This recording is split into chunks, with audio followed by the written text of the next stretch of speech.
Okay, this is my cab slot cutting little jig. It's basically a standard, I think they call it a router guide or trimming guide for a typical Dremel. It just screws on the top and it adjusts up and down by undoing this screw, and it basically slides up and down to whatever height you want. Now underneath it I've got a 4mm bit of acrylic that I've shaped myself, and then a 10mm acrylic underneath that, and there's a hole that goes up to the disc so I can get in and out to it. It is a pain to get on because you have to slide the blade in from the front here.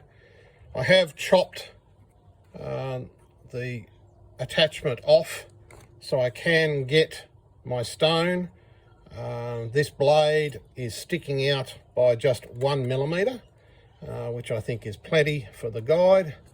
And normally I have a drip hose, if I can get that in the picture, that I'll hold in there, but because I'm holding the camera, I'm just going to let it go into the tray that I've got it sitting in, and we'll see how that all goes. It's probably going to splash the crap all over me, but we'll see how it goes. Anyway, let's start her up.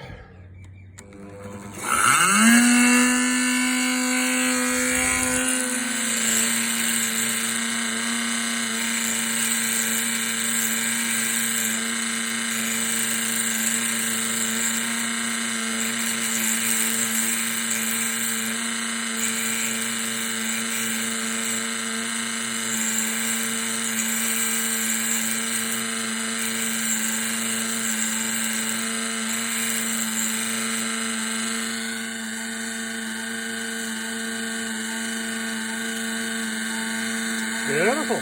Okay, so this is the stone after it's been dried. It's a bit of tiger eye from Western Australia, and the groove it's cut, although the blade's 0.6mm, I reckon it's probably about 1mm. This is a piece of 0.5mm, and you can see it's certainly bigger than that, but it's not too bad. And normally I'd tie with 1.2mm, which I don't have with me at the moment. I've run out. So here's a bit of 1.5. And as you can see, it sits in quite nicely. I'll try turning that around and placing that in. Hard to see, but there's plenty still sticking out. So it's definitely less than 1.5. And I think the 1.2 should look just about perfect. Anyway, that's about it. Cheers.